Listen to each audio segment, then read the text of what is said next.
అందరికీ నమస్కారం అండి. కొద్ది రోజుల నుంచి గ్రూప్స్‌లో అంటే క్రైస్తవ సోదరులు మరియు ఎస్సీ, ఎస్టీ సోదరులు, విద్యార్థులు ఎక్కువగా ఉండేటువంటి గ్రూప్స్‌లో ఒక జీవోని వాంటెడ్‌గా తిప్పుతూ కూటమి ప్రభుత్వం మీద, అలాగే పవన్ కళ్యాణ్ గారి మీద, బీజేపీ మీద విష ప్రచారం చేస్తూ కొన్ని రాజకీయ అరాచక శక్తులు సునకానందం పొందుతూ ఉన్నాయన్న విషయం నా దృష్టికి వచ్చింది. ఆ విషయం మీద సంబంధిత అధికారులతోటి నేను మాట్లాడిన తరువాత వారి వద్ద నుంచి వివరణ తీసుకున్న తర్వాత మీకు ఈ వీడియో చేయడం జరుగుతుంది.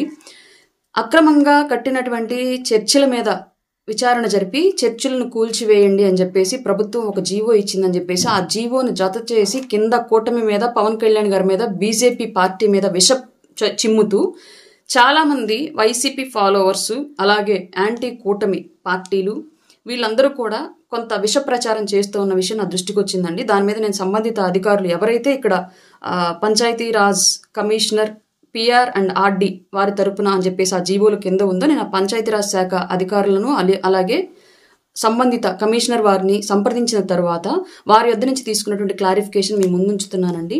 ఆ జీవోలో ఆ కంప్లైంట్ ఇచ్చినటువంటి వ్యక్తి తను ఉన్నటువంటి నివాసం ఉన్నటువంటి ప్రాంతంలో అత్యధికంగా అక్రమంగా ఎలాంటి అనుమతులు లేకుండా ప్రార్థనాలయాలను నిర్మించారు. వాటిని మీరు దయచేసి విచారణ జరిపి వాటిని తొలగించవలసిందిగా, అక్కడ ఉన్నటువంటి నివాసులు ఇబ్బంది పడుతున్నారు కాబట్టి తొలగించవలసిందిగా అతను చేసినటువంటి ఆ కంప్లైంట్ని తీసుకొని తద్వారా రాష్ట్ర వ్యాప్తంగా ఇట్లాంటివి ఏమైనా ఉంటే చూడండి అన్నట్లుగా ప్రభుత్వం ఆ రోజు జీవోలో ఇచ్చింది. కానీ అది జరిగినటువంటి తప్పిదం ఏమిటి అంటే కేవలం చర్చిలు మాత్రమే కాదు, ఏ మతానికి సంబంధించి అయినా సరే, లేదా ఏ కులానికి సంబంధించి అంటే కమ్యూనిటీ భవనాలు కూడా కొన్ని చోట్ల అక్రమంగానే నిర్మాణాలు జరిగి ఉంటాయి చాలా చోట్ల.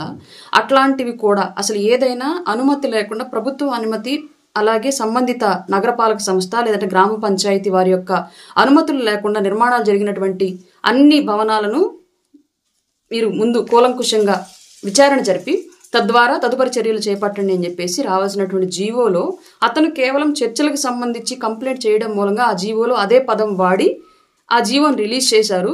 తరువాత ప్రభుత్వం ఆ విషయాన్ని ఐడెంటిఫై చేసింది కాబట్టి ఆ జీవోను ఉపసంహరించుకుంటూ మరలా ఈ జీవోను ఉపసంహరించుకుంటున్నాము, పొరపాటు దొరికింది కాబట్టి ఈ పొరపాటును సరిచేసి తదుపరి నిర్ణయం తీసుకుంటామని చెప్పేసి మరొక జీవోని విడుదల చేయడం జరిగింది. కానీ ఇప్పుడున్నటువంటి ఈ విష ప్రచారం చేస్తున్నటువంటి వ్యక్తులకి ఈ వాస్తవాలు మళ్ళీ మీకు ప్రజల్లోకి తీసుకొస్తే, క్రైస్తవ సోదరుల్లోకి ఈ విషయాన్ని తీసుకొస్తే మీరు మళ్ళీ కూటమి ప్రభుత్వం పట్ల నమ్మకంగా ఉంటారు కాబట్టి వాళ్లకు ఆ విష ప్రచారం వల్ల జరిగినటువంటి లబ్ధి ఈ మంచిని మీకు తీసుకురావడం ద్వారా జరగదు కాబట్టి ఖచ్చితంగా ఈ విషయాన్ని వాళ్ళు మీకు చెప్పరు.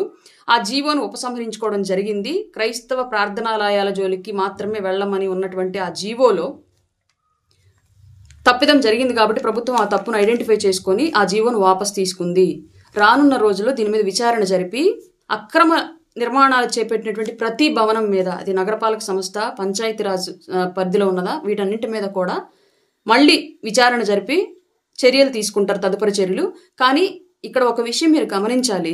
తన మతాన్ని తను గౌరవిస్తూ పరాయి మతాన్ని కూడా గౌరవిస్తూ మర్యాద, తన మతాన్ని తను పాటిస్తూ పరాయి మతాన్ని గౌరవించేటువంటి పవన్ కళ్యాణ్ గారు సనాతన ధర్మాన్ని ఆచరిస్తున్నారు కదా అన్న ఒకే ఒక్క కారణాన్ని చూపించి ఆయన మీద విషం చిమ్మాలి అనుకోవడం, ఆయన మీద ఉన్నటువంటి నమ్మకాన్ని కోల్పోవడం కూడా మనకు మంచిది కాదు. అలాగే బీజేపీ ప్రభుత్వం ఎట్టి పరిస్థితుల్లో కూడా ఒక మతానికి ఏమీ పనిచేయదు. ప్రభుత్వానికి ఎట్టి పరిస్థితుల్లో మతాలండవు. అన్ని మతాలను సమానంగా చూస్తూ అందరినీ కూడా తన బిడ్డల్లాగా భావించుకుంటూ వెళ్లేదే ప్రభుత్వం. అది ఏ ప్రభుత్వం అయినా సరే, కేంద్ర ప్రభుత్వం, రాష్ట్ర ప్రభుత్వం, ఏ రాష్ట్రంలో ఉన్నటువంటి ప్రభుత్వానికైనా మతం అనేది ఉండదు.